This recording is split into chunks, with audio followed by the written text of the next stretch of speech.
El Aquelarre, capítulo 2, escrito por Daniel Canal Flores de su libro Divorcio Diferido 3. En la descripción, su link de Amazon. Carta dirigida a la máxima autoridad del Santo Oficio de la Inquisición un par de meses atrás. Al muy excelentísimo Inquisidor Supremo.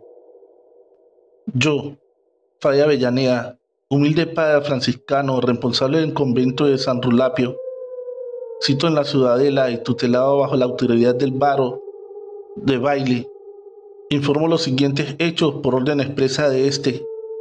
En los últimos meses se han dado, en la comarca, múltiples y extraños casos de prácticas heréticas por parte de un elevado número de villanos. El brazo secular de la ley ha tomado medidas en los delitos más flagrantes y se ha ahorcado una cantidad considerable de herejes, pero el juzgado ya no da abasto y estima que no es competencia suya.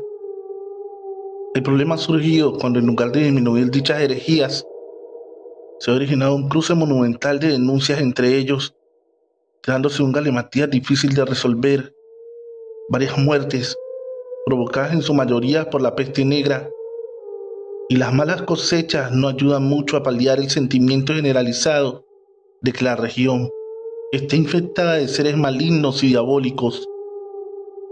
En las mazmorras de las torres se encuentran encerradas tantas personas sospechosas que, a muchas de ellas, las han tenido que confinar en sus propias casas bajo juramento, en espera de juicio. Por otro lado, el verdugo oficial no tiene capacidad ni siquiera para la aplicación de los tormentos pertinentes. Solicito respetuoso a su excelencia el envío de una autoridad de la Sagrada Congregación a vuestra elección. Solicito respetuoso a su excelencia el envío de una autoridad de la Sagrada Congregación a vuestra elección para poner remedio a este conflicto, rogándole me dé su bendición, su excelencia. Quedo respetuosamente de usted en el nombre de Cristo. La respuesta no tardó mucho en llegar. En un breve mensaje sin firma, pero avalado con el sello cardinalicio. A Fray Avellaneda, pater franciscano del convento de San Rulapio, en la baronía de Bailey, atendiendo su solicitud, hemos designado al ilmo y rodmo Monseñor López de Ayala, inquisidor del Santo Oficio, otorgándole plenos poderes para llevar a cabo la tarea asignada. No es menester suponer que será acogido con el protocolo adecuado y que recibirá las prerrogativas acordes con su cargo. Su excelencia arribará con fecha. Un par de días antes de la esperada llegada del inquisidor, se produjo el siguiente diálogo entre el barón y la baronesa de Bailey mientras discutían las diferentes formas de agasajar a la insigne visita. He pensado que, después de la cena y para amenizar la velada, pueden actuar los saltimbanquis y los acróbatas, dijo el barón, satisfecho de su idea. No lo veo muy apropiado. Recuerda que es un representante del Santo Oficio y no uno de esos nobles amigos tuyos con los que sales a cazar. ¿Y qué es lo que recomiendas?, preguntó con tono fastidiado. Una cena frugal, sin vino ni música. Luego lo invitaría a escuchar un concierto íntimo en el que Suset y yo podemos tocar el arpa. De acuerdo, aceptó el barón de mala gana, soltando un prolongado suspiro. Al menos, permite que sirvan vino en la cena, si no va a asemejar un funeral. Me parece bien, accedió ella, añadiendo, lo servirán en copas de plata y no en esos asquerosos cuernos de chivo que tanto te gustan. Nuestro invitado se sentirá halagado por la diferencia y no resultará indecoroso.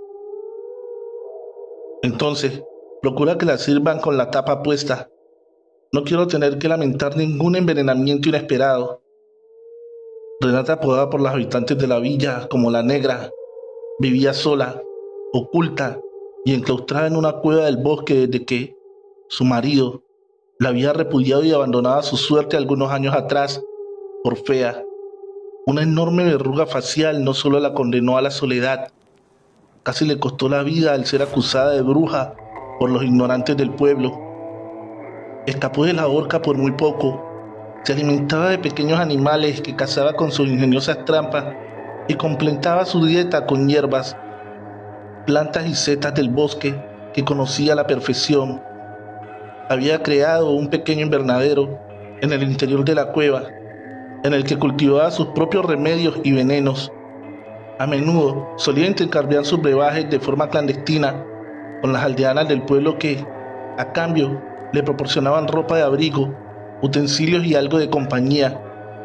Era la persona mejor informada de la comarca respecto a lo que sucedía en el interior y exterior de la ciudadela. En el camino, el sol abrasador del mediodía castigaba el camino mientras la ausencia de viento provocaba la suspensión de las partículas de polvo que levantaban el carruaje a su paso. Despuntaba el otoño, pero un inusual calor casi veraniego acompañaba la llegada del inquisidor. Tras un par de noches durmiendo en los míseros lechos de las posadas, deseaba llegar a su destino. El Santo Oficio le había honrado eligiéndole, entre otros, para llevar a buen puerto aquella misión y, aunque no era su objetivo principal, tampoco iba a desdeñar los pingües beneficios que iba a obtener, ni la adicional proyección ascendente de su carrera. Estaba satisfecho. Al pasar un recodo, observó una curiosa construcción alargada sin apenas ventanas. El cochero disipó sus dudas, haciendo una breve parada. ¿Hemos llegado a la ciudadela?, preguntó, pensando que quizás era algún tipo de edificio auxiliar del fortín.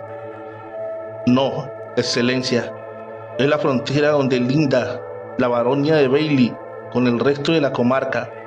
A partir de ahora el territorio que recorramos corresponde a los dominios del barón. ¿Y esa edificación qué es? Es la leprosería, Excelencia. Al oír la palabra leprosería, cogió por instinto uno de sus pañuelos de encaje, colocándose en la nariz. No temáis, Excelencia, la han situado en el lugar más alejado posible. Como podéis comprobar, está fuera de la vía y dispone de su propio sendero hasta el cementerio, aclaró el conductor. Partamos o no llegaremos nunca, ordenó con voz nasal a través de la tela. Asimismo pensó, menos mal que he traído suficientes pañuelos perfumados. Algo me hace intuir que los voy a necesitar. Los caballos, relinchando de cansancio por la agotadora y bochornosa marcha, arrancaron a regañadientes. El carruaje en el que viajaban dejaba boquiabiertos a los escasos campesinos que trataban de extraer algo comestible del terruño. Al verlos pasar, interrumpían la actividad, desnudaban sus cabezas y se santiguaban. Encima de la cabina de los pasajeros, López de Ayala había hecho instalar una enorme cruz pintada de color verde, anclada en el techo y visible a muchos metros de distancia. Era el símbolo que representaba el Santo Oficio. El resto iba pintado de negro, lo que confería al vehículo un aspecto siniestro. En una cuádruple funcionalidad con aquel invento, pretendía advertir su presencia, exorcizar los demonios del camino, purificar las almas y bendecir las cosechas, todo al mismo tiempo. Llegaron a un cruce, bautizado por los lugareños como la Encrucijada del Lobo, donde convergían las únicas direcciones posibles, aunque la ciudadela disponía de 2 accesos. A través de aquella misma ruta, el cochero eligió continuar por la senda del Ahorcado, para que el visitante observara con sus propios ojos cómo le gastaban allí con los acusados de brujería. En los laterales del camino y ascendiendo a través de la solana, podían vislumbrarse hasta donde abarcaba la vista decenas de cuerpos colgados por el cuello y expuestos a la intemperie. El inquisidor embutió de nuevo su nariz en el pañuelo mientras contemplaba ojiplático el dantesco espectáculo. En la tétrica ubicación podían observarse los distintos grados de putrefacción posibles del ser humano, e incluso algunos de los cadáveres habían caído al suelo por su propio peso como fruta madura. El hedor era igual de imponente que la delirante escena. Los ahorcados permanecían impasibles bajo el sol, mientras los cuervos se daban un festín con ellos. Al mismo tiempo, que Monseñor vomitaba en el interior de la cabina, el cochero sonrió pensando: pues sí que nos ha salido fino. El señorito arreó los caballos para marchar lo antes posible de allí. El yermo lugar fue sustituido por un refrescante y umbrío bosque. Aún así el cochero lanzó una advertencia desde el pescante: de nuevo, excelencia, vamos a pasar cerca de la charca cenagosa. López de Ayala, que había logrado recuperar con la compostura, agarró 2 pañuelos de golpe. Aquel hedor era distinto, pero igual de fétido, y su origen correspondía a la desembocadura de la única cloaca de la ciudadela, directamente a una ciénaga pantanosa situada entre la muralla, y el inicio del bosque. Los retorcidos árboles y sus raíces parecían querer escapar al malsano olor, a la inmunda poza y sus insalubres aguas. No se preocupe, excelencia. Con el paso del tiempo se acostumbra uno, dijo con tono afable el cochero. Además, ya casi hemos llegado. Al final del polvoriento camino, como en un espejismo, se adivinaba la entrada sur de la muralla exterior. Al ser avistados por la vigía de la garita, situada en la torre, su llegada ya había sido notificada al cuerpo de guardia y a la comitiva de recepción con un convenido movimiento de pequeños banderines. El carruaje, sin detenerse, atravesó el puente levadizo y enfiló la cuesta que desembocaba en dirección a la plaza de armas, ubicada en el centro del segundo recinto amurallado. Los soldados, al verlos pasar, se cuadraban con aspecto marcial, entrechocando los brazales en sus pechos a modo de saludo. El Aquelarre, capítulo 3, escrito por Daniel Canal Flores, de su libro Divorcio diferido. En la plaza de armas, López de Ayala fue recibido con un gran pompa y boato. La comitiva de recepción estaba integrada por los representantes de todos los estamentos sociales, la nobleza, a través de los varones de baile, el clero con Fray Avellaneda a la cabeza, Sor Leonora y su coro de novicias, y, al final, el populacho ignorante.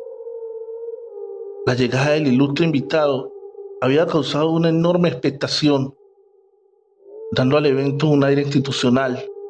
2 soldados portaban la armadura completa con cascos de gala y, armados con sendas alabardas, flanqueaban la portezuela del carruaje. A su vez, un criado se hacía cargo de las riendas y otro desenrolló una especie de alfombrilla para evitar que se mancharan sus refinadas polainas. López de Ayala descendió, tambaleándose ligeramente, mientras trataba de disimular el porte más majestuoso posible. Al pisar el suelo firme, avanzó en dirección al final de la improvisada alfombra, intuyendo reconocer al matrimonio Bailey. El varón, la baronesa y la bella criada se protegían del sol mediante una gran sombrilla sostenida por la propia Suzette. Los ojos del inquisidor traicionaron sus pensamientos libidinosos. Al reparar en Suzette, sintió los aguijones de la carne. La piel de esta muchacha es tan blanca como la más pura de las leches, pensó. El detalle no pasó inadvertido a la baronesa de Bailey. El varón hizo una especie de reverencia y procedió a besar el anillo episcopal, engastado con un zafiro enorme. Tras él, siguió su esposa, que disimuló hacerlo sin llegar a rozar sus labios con la piedra, y a continuación, los 2 representantes clericales. Al terminar con la última de las novicias, uno de los patanes del populacho hizo el gesto de intentar besar el sagrado aro con una boca repugnante y huérfana de dientes. El inquisidor retiró con un ademán abrupto su mano y regresó junto a los nobles. La chusma admiraba su carruaje con un temor reverencial. El chofer lo dirigió hacia las cercanas caballerizas de la guardia cuando algunos de los villanos empezaron a santiguarse, casi convulsivos, cayendo incluso de rodillas al verlo pasar. Monseñor contemplaba el espectáculo con cara de extrañeza y el propio varón trató de disculpar la actitud de sus súbditos, a la vez que hacía una discreta señal a sus soldados para retirar a los espontáneos adeptos de la fe. Disculpadles, excelencia, llevan muchas horas esperando a pleno sol, sin sus míseros gorros, añadiendo a continuación: supongo que estaréis extenuados después de tan largo viaje. Cuando gustéis os acompañarán a vuestros aposentos, donde podréis asearos y descansar hasta la hora de la cena. Nuestra criada Suzette le atenderá en todo aquello que precise durante su estancia entre nosotros. Si necesita de sus servicios, hágala llamar, dijo la baronesa con un tono sugerente que, a buen observador, no dejaba lugar a ninguna duda. Os lo agradezco, mi señora. Después, dirigiéndose al varón, dijo: tenéis razón, estoy algo agotado. Acepto con sumo agrado vuestras sugerencias. Fray Avellaneda, que había asistido al intercambio de palabras, vio la ocasión para intervenir. Hemos habilitado la mejor celda del convento. Dispondréis de vuestro despacho y de una confortable habitación. Además, los hermanos os han preparado un ligero tentempié. El grupo empezó a dispersarse, abandonando la sofocante plaza. Los dos soldados acorazados suspiraron con alivio al sentirse liberados para quitarse la pesada parafernalia militar. Ya en la cuadra, los extenuados caballos relinchaban de satisfacción cuando les retiraron los arreos. Los pobres animales aún tiritaban por el esfuerzo realizado. Otro de los personajes, el cochero que había traído al inquisidor, se retiró con discreción en dirección a la taberna cercana del burdel. Nadie tenía que dirigir sus pasos hasta allí, porque conocía ambas ubicaciones a la perfección. La primera noche en la ciudadela. El fastuoso comedor del palacio permanecía en un inusual silencio, interrumpido solo por la labor de los sirvientes que atendían la cena.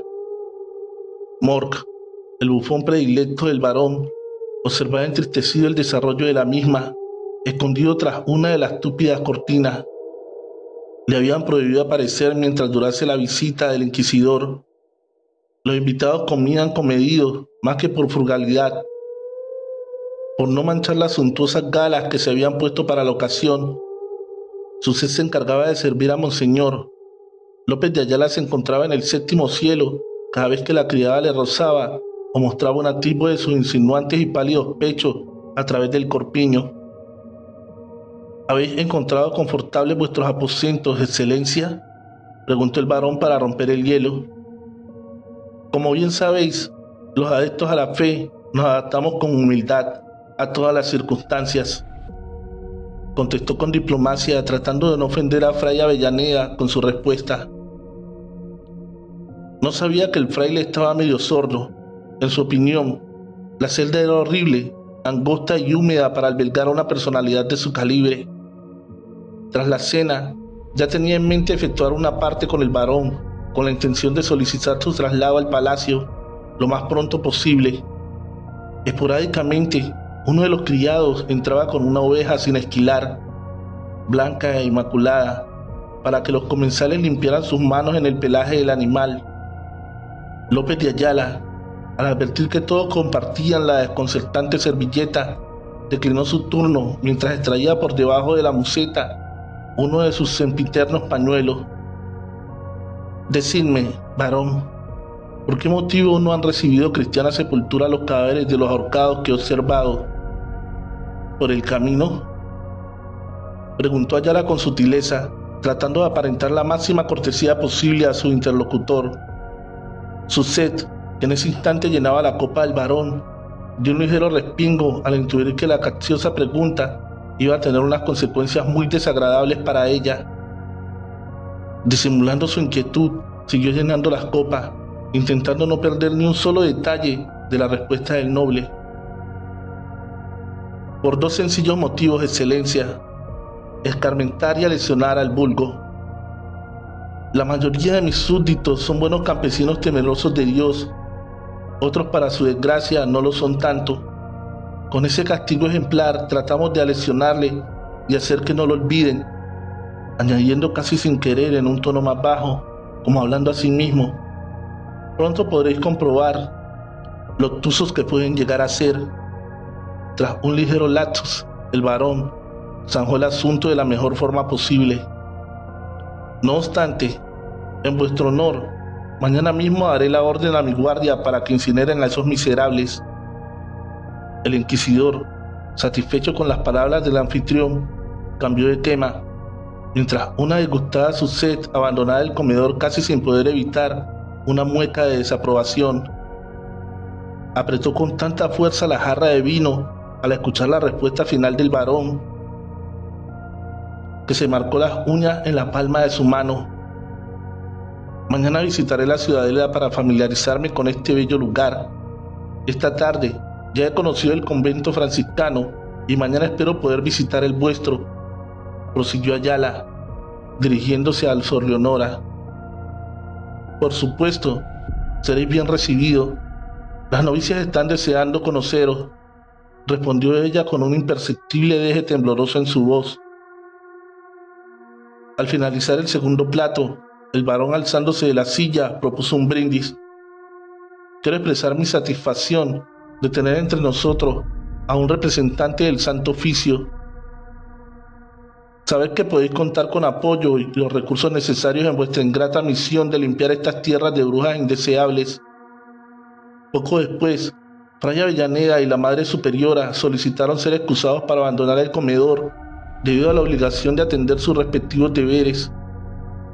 El resto de los invitados no tardó mucho en seguir su ejemplo y se retiró, no sin antes despedirse y besar el anillo del inquisidor.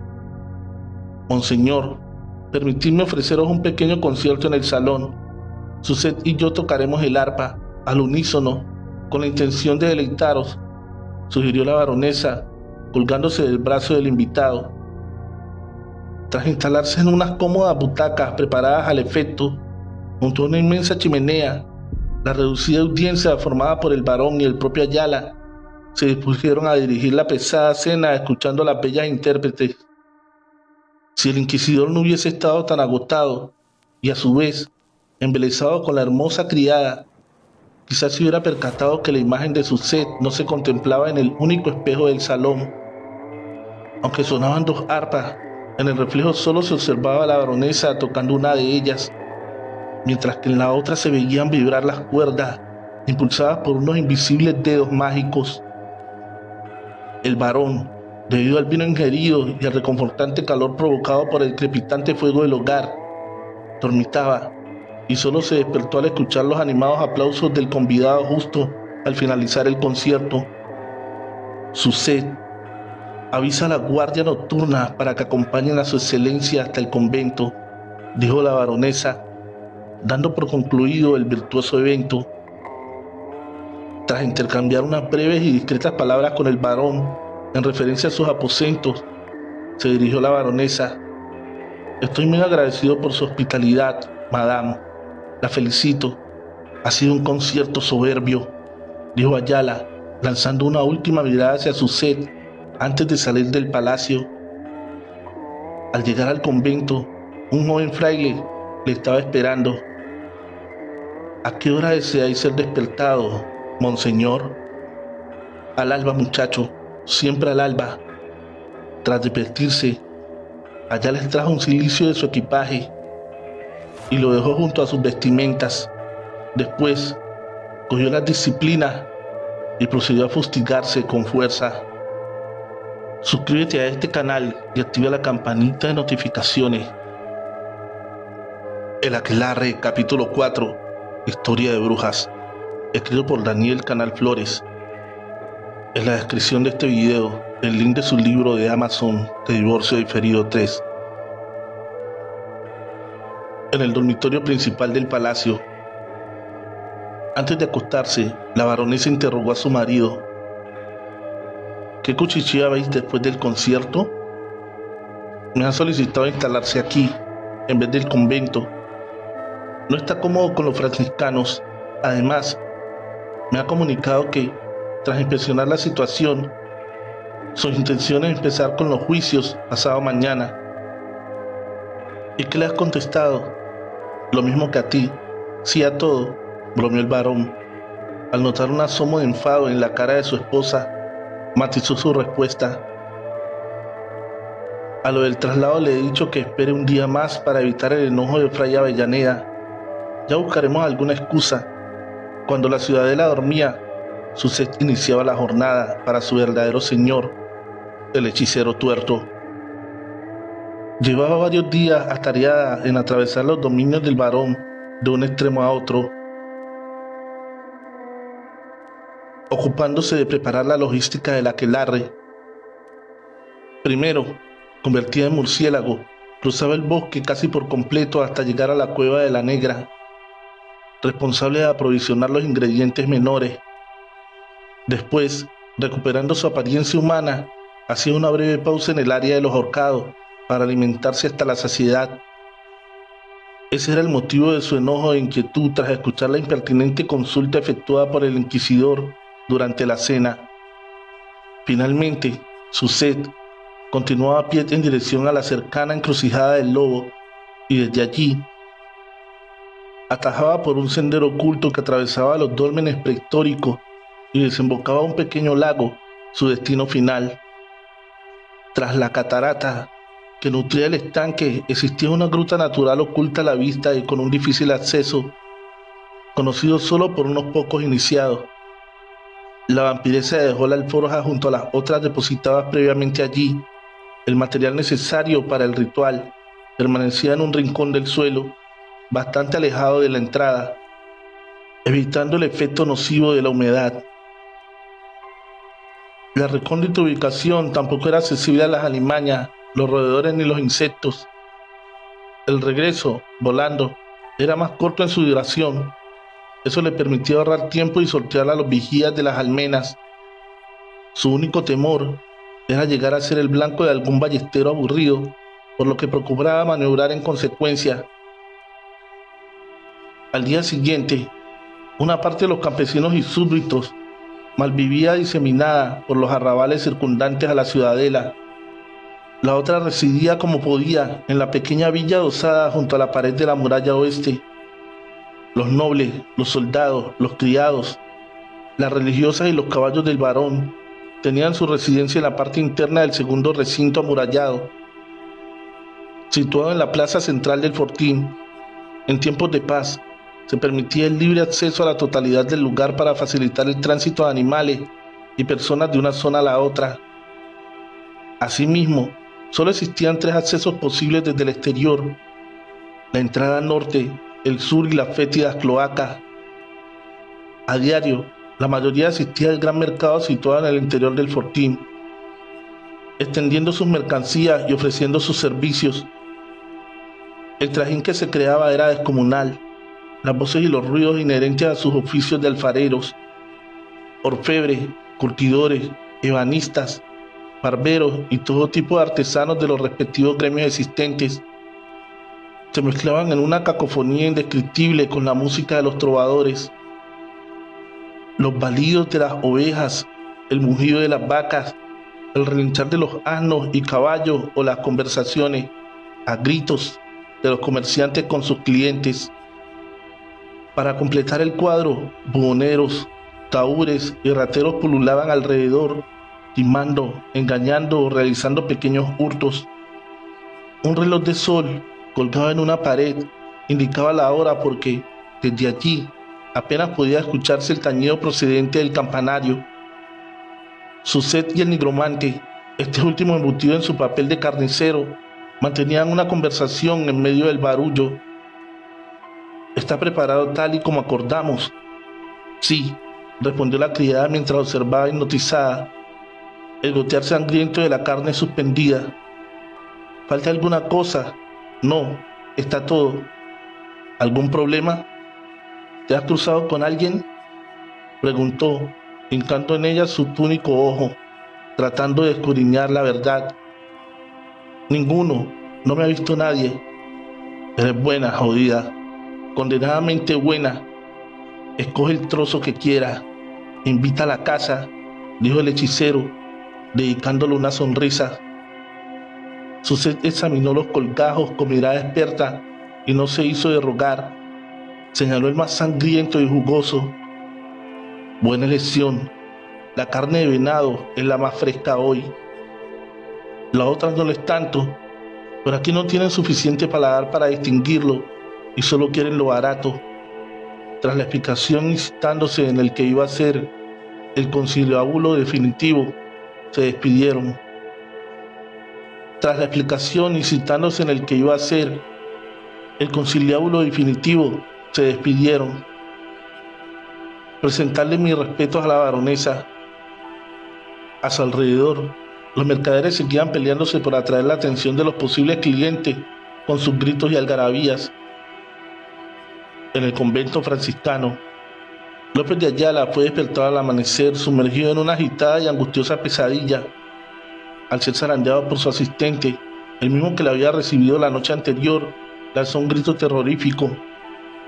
El muchacho no se inmutó por ellos, ni por las marcas de latigazos que mostraba la espalda del religioso, ni por el silicio asomado entre los ropajes. Estaba acostumbrado a presenciar cosas peores. En el recipiente sueño del inquisidor, los planetas alineados se transformaban en gigantescas cabezas de aldeanos horriblemente desdentados, que giraban en un carrusel a su alrededor, riéndose de él con sus podridas bocas. Intentaba luchar y escapar al asedio, pero el círculo infernal no se lo permitía, y sus risas retumbaban poderosas en un psique, causándole un punzante dolor de cabeza. Las facciones de los aldeanos fueron sustituidas por las del varón. Su esposa, Fray Avellaneda, Sor Leonora e incluso la propia Sucet seguían riendo y danzando cada vez más deprisa hasta fundirse en un torbellino aterrador de ojos, lenguas y caras mezclados entre sí. Al ser despertado de manera abrupta, se sentía confuso y algo dolorido. Mientras su asistente calentaba el agua para el lavamanos, trató de serenarse sentado al borde del catre. El joven, que hasta el momento había hecho gala de una discreción absoluta, se dirigió a él con el máximo respeto. Monseñor, mi nombre es Anton. Os lo comento por si creéis necesario mis servicios, dijo, acercándole una áspera toalla. Luego procedió a vestirle atando el cilicio con mucha pericia. No es el primero que pone, pensó Ayala, viéndole maniobrar. Gracias, Anton. En el momento adecuado te lo haré saber. Por ahora llévame a los maitines. Después de los rezos y el silencioso desayuno comunitario, el inquisidor mantuvo una breve entrevista con Fray Avellaneda, yendo directo al grano. Necesito un escribano. Mi intención es iniciar los enjuiciamientos mañana por la mañana, y voy a precisar de alguien de plena confianza para transcribir las actas. Deberá estar a mi servicio las 24 horas del día. Anton es la persona adecuada. Aunque joven, es un muchacho discreto, bastante culto y eficiente. No os defraudará, respondió el fraile. Perfecto. Iba a proponerle yo mismo. Una cosa más. Hoy cenaremos en vuestra congregación, pero Anton y yo pernoctaremos en el palacio. Haced que lleven mi equipaje allí. Fray Avellaneda enarcó sus cejas, pero justo cuando iba a abrir la boca, Ayala le cortó, sin permitirle replicar. Esta noche apenas he podido pegar ojo con los lamentos de los presos de la torre. Entenderéis que debo estar preparado para desarrollar mi labor con la máxima eficiencia, y en estas condiciones es imposible. El fraile aceptó los argumentos sin rechistar. Su sordera le impedía apreciar los ruidos denunciados, pero comprendía la situación. En su fuero interno se alegraba de perder al inquisidor de vista, aunque ambos tenían en común pertenecer a una orden religiosa. Sus objetivos y su visión de la fe distaban bastante.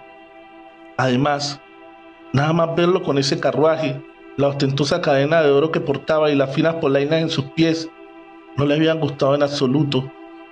A su entender, los frailes debían ir a pie, sin baratijas sobre el sayal, exceptuando el perceptivo cordón y el capuchón, y calzados con unas simples sandalias de cuero o descalzos.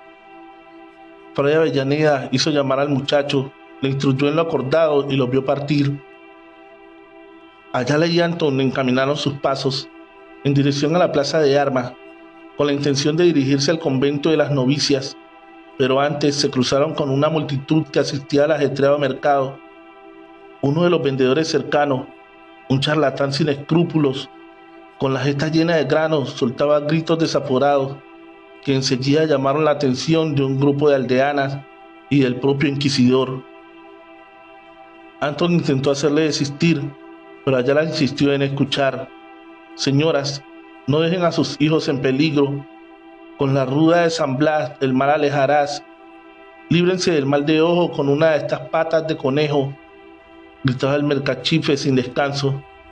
Compren manzanilla para esos dolores de los que solo entienden las mujeres. ¿Qué vende este majadero?, preguntó Ayala con cara de sorpresa. Antes de que Anton pudiera responderle, una de las rufianas gritó al búho negro para hacerse oír. ¿Tienes algo que le levante el ánimo a mi marido? El resto de las mujeres sonrieron, esperando atentas su respuesta. Claro, distinguida señora, el polvo de cuerno de toro es infalible, respondió Salamero, intuyendo una posible ganancia. He oído hablar de que la voz de la mujer se perdió. Mejor que eso. Veo que está bien informada, señora. Tengo varitas de Saori, amuletos contra la peste, talismanes para exorcizar al demonio. Al percatarse de la presencia del inquisidor, bajó el tono de la cantinela y sonrió con nerviosismo. Excelencia, llegaremos tarde, si no nos apresuramos. Hoy van a realizar la ceremonia de iniciación de las novicias y estoy seguro de que Sor Leonora querrá contar con vuestra presencia, dijo el acólito. Hemos llegado al final de este episodio. Si no quieres perderte las siguientes partes, dale fuerte al botón de suscripción y activa la campanita de notificaciones. En la descripción del video se encuentra el libro de Amazon del autor Daniel Canal Flores. Feliz noche, trovadores, amantes de cuentos de terror.